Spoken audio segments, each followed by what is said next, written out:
안녕하세요. 주식 분석가 달수입니다. 자, 금일은 에코프로와 금양에 대해서 말씀드릴 건데요. 제가 이전 시간에 에코프로를 허리 구간을 82만원 알려드렸잖아요. 그래서 이제 150만원대까지 상승하고 추락했죠. 그래서 지금 같은 경우는 이제 단기적인 반등들이 막 나오고 있잖아요. 이 광기라는 것은 뭔가 이제 투자라고 착각을 하고 이 도박을 하고 있는 상태인데, 사실 지금부터 여러분들이 잘 생각하셔야 될 게 뭐냐면, 예전에 있었던 버블 뒤에는 항상 폭락이 왔고, 급등 뒤에는 항상 문제들이 벌어졌고, 이런 종목들을 매수하고 매도할 때는 항상 팔아야 될 시기, 목표 가격을 항상 정해놓고 준비해서 빠져나와야 된다라고 수차례 말씀드렸고요. 과거에 이 버블이 항상 늘 꺼졌거든요. 98년 IMF나 2000년 닷컴 버블, 그 다음에 2008년 금융위기, 2020년 코로나, 그 다음에 앞으로 벌어질 폭락은 뭡니까? 2차 전지 버블이 꺼질 거고 AI 인공지능 버블이 꺼질 거라고 생각합니다. 그래서 이게 언제 꺼질지 알 수가 없잖아요. 여러분들이 최대한 보수적으로 참여하시고 보수적으로 나오셔야 되지, 그걸 장기 투자한다고 25년까지 들고 가면 망하는 거예요. 그래서 이제 제가 미리미리 이렇게 알려드리는 이유들이, 이 과거 사례들이 한두 가지가 있는 게 아니에요. 이 에코프로 같은 경우도 150만원대에서 최근에 90만원대까지 쭉 떨어졌고, 그 다음에 지금 급반등이 다시 나왔잖아요. 사실 이런 것들을 미리 준비했으면 그 지점에서 누구나 팔고 나올 수 있는데, 제가 늘 항상 말씀드리는 게, 대부분의 사람들이 팔 준비를 안 해요. 올라가게 되면 사람들이 멍하니 그냥 가만히 있어요. 그런데 에코프로 같은 경우는 150만원에서 90만원대까지 뭐 한 60만원이 떨어졌으니까, 사람들이 만약에 제 얘기를 듣고 준비를 하셨으면 팔고 나오셨겠죠. 지금 이 폭락을 피하지 못한 것은 수익이 났는데도 불구하고 팔 생각을 하지 않았고, 제가 늘 말씀드렸던 팔 가격 정해야 되고 팔 시기 정해야 되고, 그 둘 중에 하나가 성립됐을 땐 팔고 나와야 되는 거예요. 그런데 이 파는 부분에 대해서는 그 누구도 알려주진 않아요. 그래서 제가 이제 에코프로의 허리 구간을 82만원이라고 알려드렸던 이유는, 여러분들이 이런 자료를 제가 만들어서 제공했을 때 준비를 하실 분들은 준비를 하시기 때문에 제가 알려드린 부분이고, 자, 지금은 광기장입니다. 광기장이 불고 나서는 항상 대공황이 왔습니다. 대폭락이 왔다는 거죠. 항상 이 광기장이 온다는 것은, 잘 보시면은 미국 같은 경우 뭐 하루에 뭐 100%씩 오르죠. 홍콩 같은 경우는 하루에 70%, 40% 이런 식으로 광기장이 열렸고, 그 다음에 호주 같은 경우도 100%, 60%, 50% 이런 식으로. 이건 투자가 아니에요. 이 광기장이 열린 뒤에 뭐가 있다고 했죠? 대폭락이 온다고 했어요. 시장이 막 좋아지고 이 사람들이 이 시장에 빠지고 중독되고 도박에 빠져서 앞뒤 안 가리고 산단 말이에요. 이렇게 지금 돌아가는 시장들은 투자는 아니에요. 광기가 벌어지고 나면 과열이 되고 종목이 올라가요. 그럼 단기적으로는 굉장히 잘 올라가겠죠? 자, 보시면 아시겠지만 이 광기장이 열렸을 때는 너무 잘 올라가요. 근데 이 사람들이 이걸 즐기다가 내가 지금 투자를 하는지 도박을 하는지 헷갈리게 돼요. 근데 하다 보면은 이게 돈맛에 빠지면 계속 하는 거예요. 빠져나올 것 같잖아요. 못 빠져나와요. 계속 그 안에서 단기로 계속 매매하고 중독 걸려가지고 나중에는 손절치고 갈아타고 이 과정을 계속 반복해요. 그러다 나중에는 실패로 끝나요. 에코프로 주주들이 나중에 성공할 수 있을 것 같아요? 성공하는 사람들이 있다라고 하면, 제가 이런 자료를 과거부터 미리 알려드렸을 때 이미 팔고 나오셨고 그 욕심을 버리셨겠죠. 근데 지금 에코프로나 이 2차전지 관련주의 주주들은 미래를 위해서 투자한다고 얘기하지 자기가 도박한다고 얘기는 안 해요. 자, 어떤 거와 비슷하냐면, 제가 카카오와 네이버를 굉장히 이제 비교를 하면서 알려드렸잖아요. 미래를 위해서 투자한다고 얘기를 하지 도박을 한다고 얘기를 하진 않아요. 그러면 제가 이런 데서 다 알려드리면 팔고 나오셔야 승자가 되는 거예요. 사람들이 만약에 제가 이제 이런 데서 파셔야 된다고 알려드려도 이 더 올라가는 거에 대해서 욕심을 못 나요. 자, 이렇게 잘 보시면 바닥이 있고 무릎이 있고 허리가 있고 가슴이 있고 머리가 있잖아요. 그러면 여러분들이 이 머리에 팔려고 용을 쓰니까 못 나오는 거예요. 이 시기를 못 맞춰요. 그러면 어깨나 가슴 부근에, 어깨에 팔면 굉장히 잘 파는 거예요. 그럼 내가 이게 12만원에 팔아가지고 5만원이 더 올라가요. 이걸 아쉬워하면 못 파는 거예요. 어깨에 팔고 나오면 시간이 지났을 때 난 여기서 만약에 팔고 나와요. 그럼 내 친구들은 막 올라간다고 왜 팔았어? 이런 얘기를 한단 말이에요. 근데 그 친구는요, 나중에 이 욕심에서 더 욕심을 또 챙기려고 멍하니 있어요. 그러면서 이게 떨어지고 나서 나중에는 70% 떨어졌다. 이거 어떻게 해야 되냐? 이런 얘기하고 먼저 팔고 나온 사람은 가만히 이제 즐기는 거예요. 당장에 올라가는 건 배가 아프겠죠. 근데 이 꼭대기를 누가 맞출 수 있습니까? 못 맞춥니다. 무당들도 못 맞춰요. 무당들도 주식에서 돈을 날리는 판국에 어떻게 이 꼭대기를 맞춥니까? 못 맞춥니다. 못 맞춰요. 기준을 정해놓고 가셔야 되는 게, 말씀드리는 게, 머리 꼭대기에는 못 팝니다. 그래서 뭐 가슴이나 뭐 어깨나 이런 데서 팔고 나와도 더 올라가도 아쉬워할 필요가 없어요. 사람의 욕심이 끝이 없다고. 결국에는 올라가다가 떨어지거든요. 뭐 다른 주식을 좀 보여드리면 뭐 위메이드 같은 경우도 마찬가지죠. 이 꼭대기에 팔 수는 없어요. 그러면 내가 미리 팔고 나오는 것도 하나의 방법이기도 하다는 거예요. 더 올라가면 뭐 그냥 내버려 둬야죠. 그래서 안 파는 놈들보다는 덜 먹어도 그냥 팔고 나오는 놈이 이기는 게임이다, 이거는. 그래서 지금은 광기장이기 때문에 이 하반기에 광기장이 끝나면 대폭락이 올 거예요. 앞으로 이제 보시면 답은 나오고요. 자, 이제 2000년 닷컴 버블 당시에도 아마존은 고점 대비 95% 하락했어요. 자, 여기서 팔고 나오는 놈이 이기는 거예요. 여기서 뭐 더 먹겠다, 더 먹겠다, 더 먹겠다. 물론 여기서 팔고 나오면 무려 50%나 못 먹어요. 50%가 더 올라갔으니까. 근데 이 욕심을 버리지 못하면 결국에 여기서부터 95%가 떨어지는데 팔고 나온 놈이 이기는 거라니까요. 이 폭락이 오기 전에는요, 주식시장은 도박판 현상이 벌어져요. 이게 뭐죠? 이런 현상이 벌어진다고요. 광기장. 뭐죠? 이런 게 벌어진다고요. 광기장. 인간의 본능이 탐욕을 경험하고 도박을 하면서 정작 매출이나 호재 뉴스 때문에 장기 투자를 결정해요. 이게 시장이 좋아지고 주식이 막 올라가기 시작하면 호재 뉴스가 막 떠요. 그러면 뭘 하냐면 장기 투자를 결정한다고요. 이 사람들이 뭘 하냐면 장기 투자를 결정한다고요. 이렇게 올라가는 광기 종목을 사면은 장기 투자를 결정해요. 안 판다고요. 안 팔면 떨어지는 거예요. 여러분들이 좋아하시는 현대차가 과거에 호재가 폭발했어요. 너무 잘 팔렸으니까, 너무 잘 나갔으니까. 안 팔고 보니까 계속 떨어지잖아요. 이 광기에 주의하셔야 된다고. 이 광기. 3만원대에서 27만원까지 광기로 올랐어요, 현대차가 과거에. 그리고 나서 대폭락을 한다고요. 왠지 아세요? 이 주가라는 것은 지금 이렇게 올라가잖아요. 10배가 올라갔으면 미래에 올라갈 호재가 이때 반영이 다 되는 거예요. 호재를 미리 당겨 쓰는 거죠. 에코프로 같은 경우 이제 호재를, 미래의 호재를 당겨서 주가를 올리고 있는 거예요. 2030년까지 호재를 미리 당겨서 주가가 올라가요. 그러면 제가 말씀드리는 게 23년도 하반기, 늦어도 24년도 상반기 사이에는 팔아야 된다고 했잖아요. 제가 그거를 이제 82만원대부터 말씀드렸어요. 그러면 이게 여기서 이제 2배가 돼서 한 150만원까지 올랐단 말이에요. 회사가 성장하는 2배 크기가 주가에 반영이 된 거예요, 또.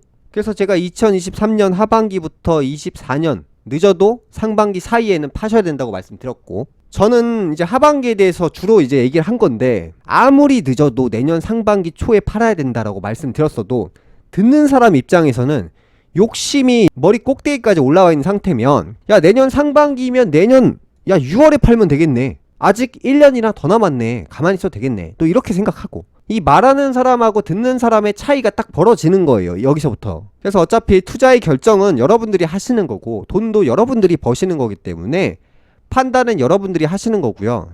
저는 참고 자료만 제공하고 있습니다. 자, 이제 항상 말씀드리는 게, 미국의 금리가 인하를 하는 시점부터 대폭락이 오는 시점이라고 했어요. 2000년 닷컴 버블 당시에도 그랬고요. 2008년 금융위기 때도 그랬고요. 2018, 19년 이때는 미중 무역전쟁이 또 있었죠. 일본 불매운동이 있었잖아요. 그 다음에 이제 코로나로 인해서 폭락을 했지만, 지금은 잘 보시면 금리 인상기잖아요. 아무리 많이 올려도 6% 정도 전후에요. 6점 몇이 될 수도 있고 5점 몇이 될 수도 있는 건데, 그 뒤에는 서서히 이제 금리 인하 준비를 한다는 거예요. 못 버티니까. 자국민들이 못 버티고 기업이 못 버티니까 금리 인하를 미리 준비하고 있는데, 최대한 버티는 거예요. 내가 바이든인데 내 임기가 얼마 안 남았어요.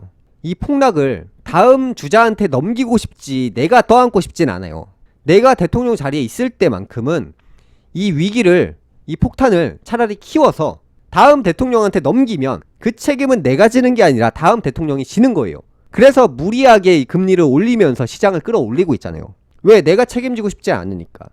생각해보세요. 그 위기를 누가 책임지고 싶어요?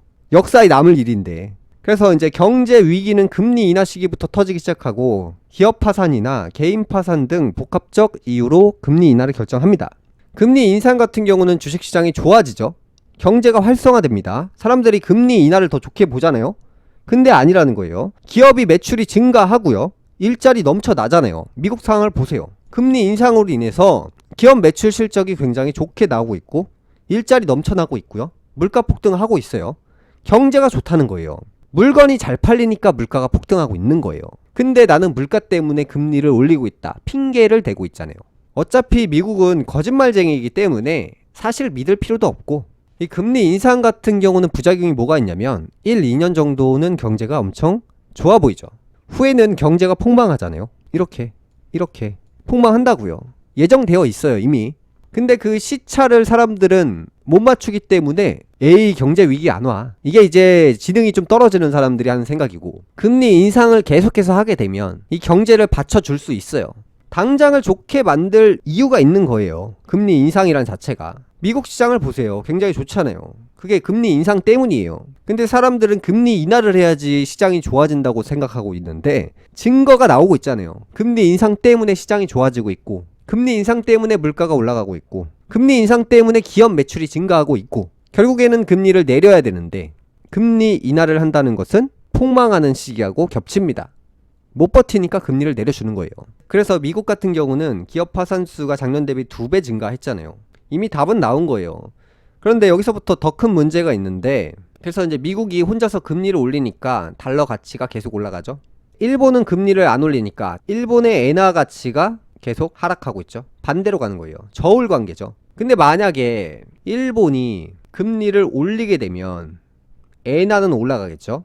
저울 관계니까 엔화가 올라가면 달러는 하락하겠죠. 미국을 무너뜨릴 열쇠는 일본이 가지고 있는 겁니다. 일본 같은 경우는 무제한 돈을 찍어서 미국 국채를 사서 이자를 받았죠. 정부뿐만 아니라 일본 기업들이나 자산가들이 마이너스 금리인 일본에 돈을 맡길 수가 없잖아요. 기업들이나 자산가들이 돈이 생기면 일본인인데도 불구하고 일본에 돈을 안 맡기고 미국에 돈을 맡겼단 말이죠. 미국 국채를 샀으니까 미국한테 돈을 빌려준 거예요. 미국은 일본 돈으로 경제를 살렸고요. 빚이죠. 일본 기업과 정부는 빌려준 돈을 회수할 준비를 하고 있습니다. 지금 같은 경우는 이제 미국 혼자 살겠다고 금리를 올리고 있어서 금리 차가 벌어지면서 엔화가 폭락했죠. 금리 차가 지금 엄청 벌어졌잖아요. 일본하고. 그러면서 이제 미국 달러는 폭등하고 엔화는 폭락하고 일본이 금리를 올릴 수밖에 없는 이유가 있는데 엔화 가치 하락이죠. 그러니까 미국에서 물건을 수입할 때 일본은 미국한테 물건을 많이 수입한단 말이죠. 그 엔화 가치가 이렇게 떨어지면 돈을 더 주고 사와야 돼요. 그래서 이제 물건을 수입할 때 30% 비싸게 수입을 해야 하니까 일본 물가가 지금 폭등하고 있어서 문제가 있는 거예요. 생산 단가라는 것이 계속 올라가고 있으니까 일본이 이제 금리를 올리게 되면 그동안 미국에 돈을 맡겼던 정부, 기업, 자산가들이 빌려준 돈을 가져오겠죠. 그렇게 되면 엔화 가치는 올라가고 달러 가치는 떨어지게 되고 그래서 이제 그때부터 일본이 금리를 올리는 시기부터는 미국 경제가 침몰하기 시작할 거예요. 일본 같은 경우는 그동안 이 마이너스 금리잖아요. 그러니까 예를 들어서 일본 자산가나 기업이 일본 안에서 1,000억을 빌려가지고 대출을 받아가지고 마이너스 금리니까 대출을 빌려서 미국한테 돈을 맡기는 거예요. 그러면 대출 받아서 안정적으로 미국한테 돈을 맡기면 공짜로 5% 수익을 받는 거예요. 일본은 이자가 없으니까 그동안 그렇게 맡긴 돈들이 다시 돌아오게 되면 미국 증시가 폭락한다는 거예요. 미국 경제가 폭락한다는 거예요. 그 돈들이 다 빠져나가니까. 빠져나가면서 달러가 폭락하게 되면 미국 주식을 사는 사람들은 달러 가치가 계속 떨어지니까 미국 주식 사기 열풍이 식어버려요. 그러니까 주식이 가만히 있어도 달러 가치가 계속 내려가면 달러 가치 하락으로 인해서 손해를 보게 돼요. 그래서 달러 가치가 떨어지면 뭐라고 했죠? 미국 경제는 몰락하는 거예요. 이 바이든이 만든 강달러 정책을 일본이 깰 수 있는데 앞으로 몇 달 남지 않았습니다. 이 본격적으로 일본이 금리 인상을 하게 됐을 때 이 미국 내 폭탄들이 터지기 시작할 거예요. 그 다음으로는 이제 메타버스 열풍이 제 생각에는 경제 대공황 이후로 돌풍이 불 것 같아요. 이제 항상 경제 대폭락이 오고 나서 새로운 산업들이 본격적으로 성장을 시작하는데 전 그게 메타버스라고 생각을 합니다. 그래서 이제 앞으로 산업은 반도체나 전기차가 아니게 되는 거예요. 그러니까 미래 산업은 앞으로 자영업자들이 메타버스 내 사업을 할 확률이 굉장히 높아요. 이 공간은 게임이 아니라 소통의 공간이에요. 이걸 게임으로 생각하시는 분들이 있는데 우리가 카페 가서 사람을 만나는 거, 학교 다녀와서 친구들을 만나서 노는 공간, 과거에는 놀이터였잖아요. 그리고 과거에는 게임방, PC방이었잖아요. 노래방이었고 그게 다 사라지고 집에 와서 사람들과 어울려 노는 공간이 이 메타버스가 되는 거예요. 그래서 메타버스 부동산 가격이 폭등할 가능성이 굉장히 크고요. 메타버스 안에 뭐 집이나 땅, 상가가 될 확률이 굉장히 높아요. 그러니까 이제 현실판 부동산은 제가 이제 몰락한다라고 했잖아요. 대붕괴가 일어나니까 부동산은 들고 있으면 안 된다고 했죠. 앞으로 이 사람들이 이제 진짜 부동산을 여기서 사는 거예요. 그 이유가 뭐냐면 만약에 이 공간 안에서도 명당 자리가 있을 거 아니에요. 강남처럼. 그러면 이 게임 안에서 이 돈 주고 이 땅을 산단 말이에요. 게임 안에 머니가 말 그대로 현찰이에요. 진짜. 예를 들어 이제 뭐 서울 강남에 뭐 부동산이 뭐 빌딩이 20억이다. 그러면 여기 안에서도 강남 빌딩이 20억이 돼버리는 거예요. 20억이. 왜냐면 전세계 메타버스 이용자가 지금 수억만 명이에요. 우리나라 전체 인구보다 훨씬 더 커요. 이용자 수가 매년 20%씩 막 늘어나고 있어요. 그럼 20%가 늘어났다는 건 그 안에서 돈을 지불하는 사람들도 늘어나고 있다는 거고, 강남 한복판에서 이 게임 안에 이 CU라는 매장을 홍보하고 싶은 브랜드가 있어요. 이 회사가 있어요. 그러면 이 땅을 임대를 받거나 산단 말이에요.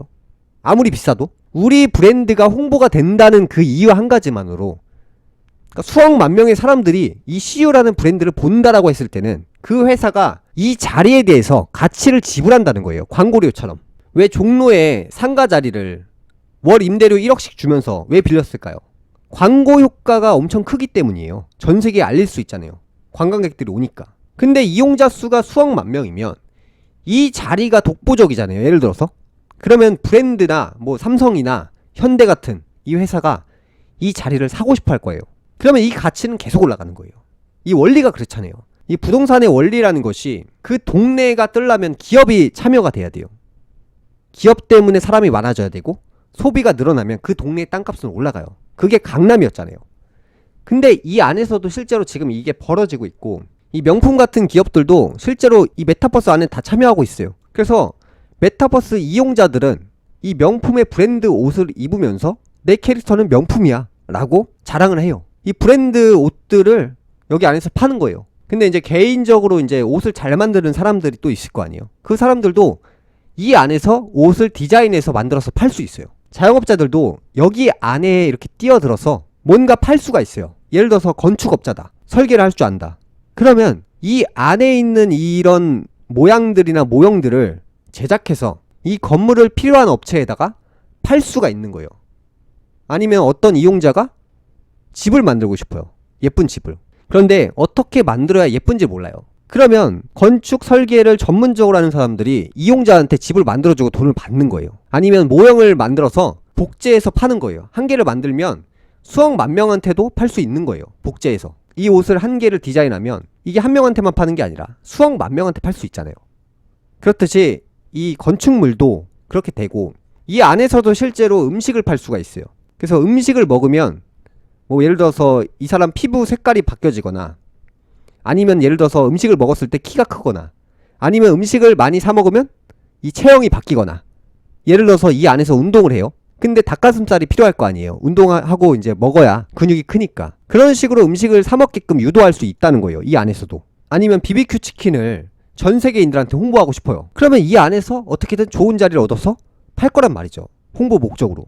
이 안에서 제품을 이렇게 만들어서 팔면 메타버스 환경을 제공한 게임사와 이 수익을 나눠 갖는 구조예요. 예를 들어서 이 제품을 만들어서 어떤 이용자가 결제해서 사갔다. 이 제품을 디자인하는 사람이 뭐 20% 정도의 수익을 가져가는 거예요. 근데 이게 엄청나다는 거죠. 유튜브 광고 수익처럼 이 산업 안에서 지금 앞으로는 자영업을 준비해야 돼요. 그래서 이제 식품이나 의상을 만들어 팔 수 있고 현실에서 장사하는 것과 똑같아요.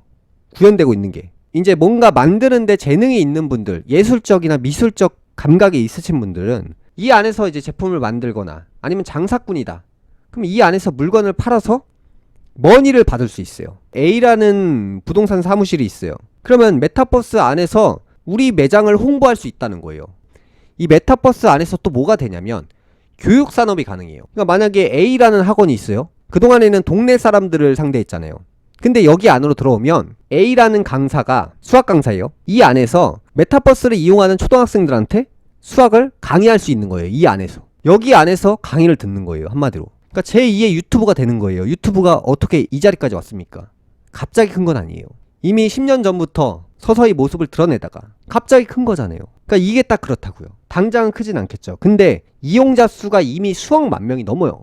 이 산업 안에 참여하는 인구가 그 정도로 많고, 만약에 지금은 10대, 20대들이 많이 이용하는데 30대, 40대, 50대들도 어쩔 수 없이 우리 매장을 홍보하기 위해서 유튜브를 하듯이 기성세대까지 다 참여하게 됐을 때 이 파급력이 장난 아니라는 거예요. 이게 이 자영업자들이 홍보를 하기 위해서는 어쩔 수 없이 할 수밖에 없다는 거예요. 사람들이 배달의 민족을 꼭 해야지 음식을 팔 수 있듯이 이 많은 사람들이 이 안에 올 수밖에 없는 구조를 갖고 있어요. 당장 이제 매출을 발생시킬 수 있는 아이템이기 때문에 이 산업이 곽강받을 거예요. 2차 전지 같은 경우도 2008년부터 본격적으로 주목을 받기 시작했는데 그게 23년도에 지금의 큰 시세를 내고 있잖아요. 미래투자는 제가 봤을 때는 삼성전자도 아니고 부동산도 아니에요. 메타버스라고 생각을 해요. 비트코인이 8천만원까지 올라갔을 때 올라가고 나서 저거 미리 사놨어야 되는데 막 이러잖아요. 항상 초기에 성장하고 있을 때 그때 발견하는 사람들만 돈 버는 거예요. 이 산업이 다 그래요. 근데 그 전에 매수한 사람만 장기적으로 봤을 때 돈을 버는 거고, 뒤늦게 고점에 사는 사람들은 3000배가 비싸지고 나서 사는 거예요. 이런 관점이 있다는 거죠. 앞으로 이제 시간 되시면 메타버스에 대해서 한번 알아보시면 얼마나 가능성 있는 산업인지를 알 수밖에 없으실 거예요. 그래서 이제 차근차근 이런 회사들을 알아보시는 것도 방법이라고 봅니다. 금요일 방송 여기까지 하겠습니다. 감사합니다.